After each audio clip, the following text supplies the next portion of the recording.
Archaeological sites from around the world tell us a lot about past history.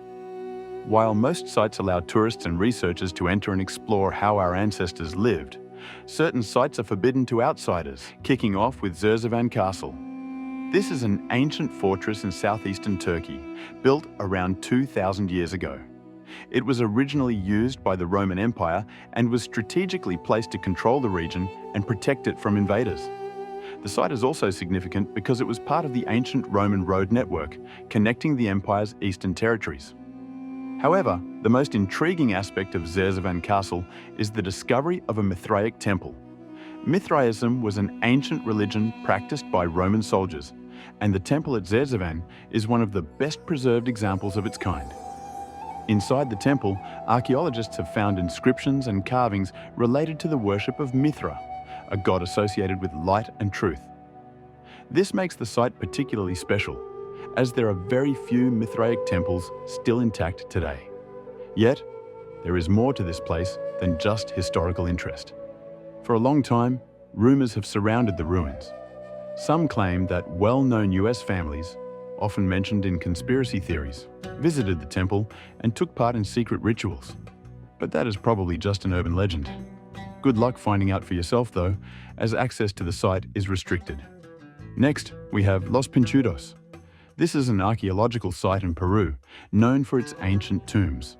It is located in Rio Abiseo National Park, high up in the mountains, where the Chachapoya people once lived.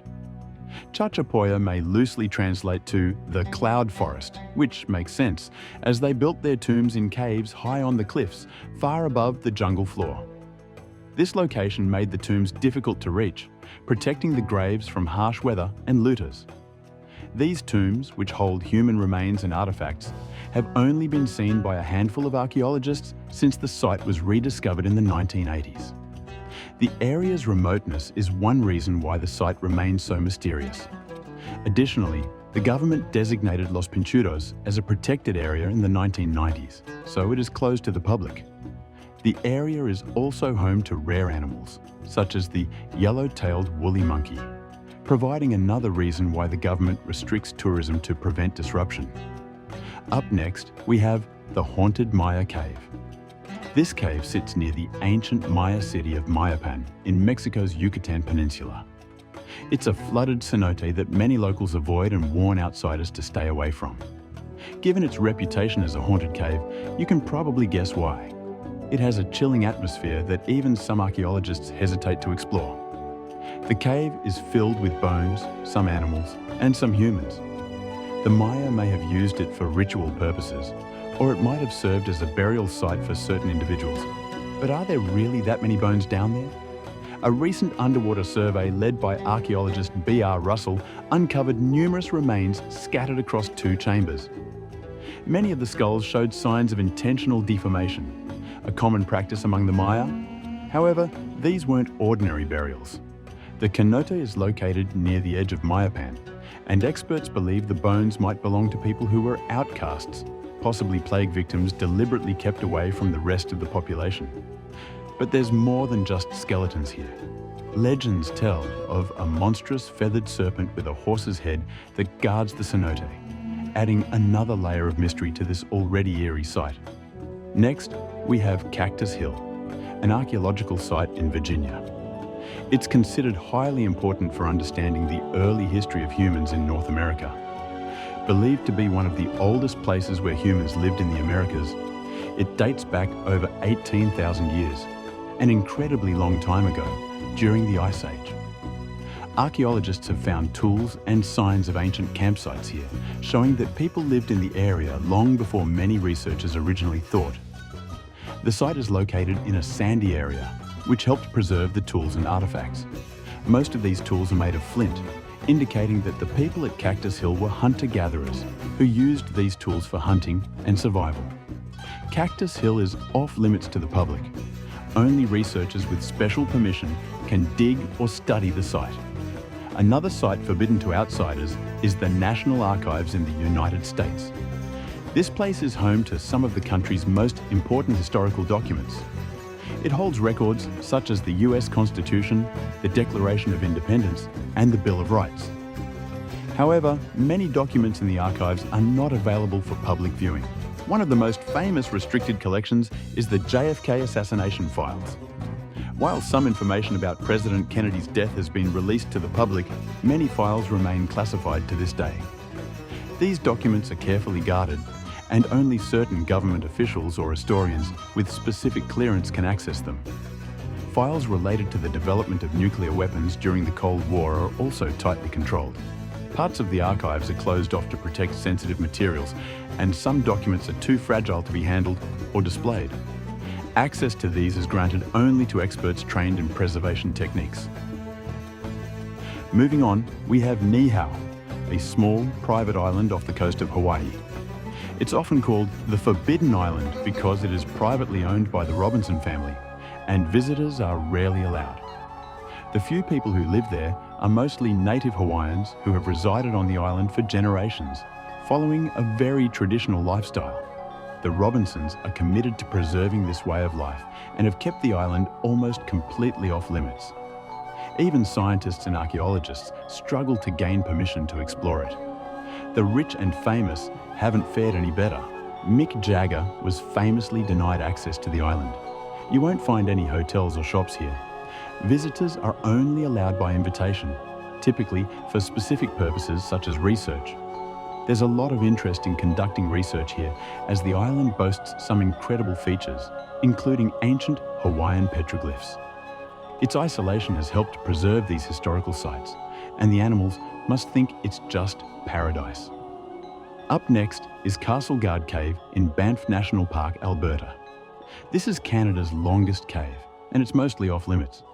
The cave extends deep into the mountains and is the 5th deepest in the country. Reaching it is no easy task. Cavers must ski about 12.5 miles through the backcountry, sometimes pulling sleds with gear. A helicopter can sometimes be used, but that's not always an option. Inside, conditions are even more challenging. The cave entrance can flood during warmer months, so exploration is restricted to the winter. Even then, water levels can change rapidly, posing the risk of entrapment. The cave's layout is complicated, with long, narrow passages where getting lost is a real danger. Cavers often spend days underground, camping in freezing conditions while they explore. Unsurprisingly, access is restricted. Only those with special permits from Parks Canada are allowed to enter, and always at their own risk. Next is the Superstition Mountains, just outside Phoenix, Arizona. They're known for their dangerous terrain and a long list of ominous stories. While the only good thing said to be hidden there is treasure, most of the stories surrounding the area are far darker. The Superstition Mountains are notorious for strange disappearances and deaths. According to George Johnston, president of the Superstition Mountain Museum, 4 to 5 hikers go missing there every year. One of the most infamous cases is that of Adolf Ruth, a treasure hunter who believed he had a map leading to the legendary Lost Dutchman's treasure. Ruth vanished and was never seen alive again. A message in a bottle hinted that he had discovered the treasure but was injured. Later, his body was found with a bullet hole in the skull, a mile from where his remains had been left. While the Superstition Mountains aren't officially off limits, you might want to think twice before visiting. Given the history of disappearances and eerie stories, exploring them comes with serious risks. Moving on, next is Diego Garcia, a remote island in the British Indian Ocean Territory. It is considered one of the most tightly controlled and mysterious places on Earth. In the 1970s, the British and US governments forcibly removed the local population to make way for a massive American military base. Ever since, the island has been completely restricted to outsiders, fueling numerous conspiracy theories. One of the most persistent rumors is that the CIA used Diego Garcia for secret rendition programs, where prisoners were kidnapped and tortured in hidden locations. The UK government initially denied these claims, but later admitted that 2 CIA torture flights did land on the island. However, documents related to these flights were reportedly lost due to water damage. Reassuring, right? Another island forbidden to outsiders is Barren Island, part of India's Andaman and Nicobar Islands. This island is off limits to most visitors. It's the only active volcano in India, and one of the few along a chain of volcanoes stretching from Sumatra to Myanmar. The island erupted violently in 1991, wiping out a large portion of local wildlife. Since then, access has been restricted for safety reasons. While you can't land on Barren Island itself, visitors can take a boat or ferry to see it from a safe distance. The main concern is the risk of volcanic explosions, which could happen at any time. The best time to visit the surrounding areas is between December and April when the sea is calm. However, stepping foot on Barren Island remains impossible for most, with only a few researchers granted access to study it up close. Thanks for watching.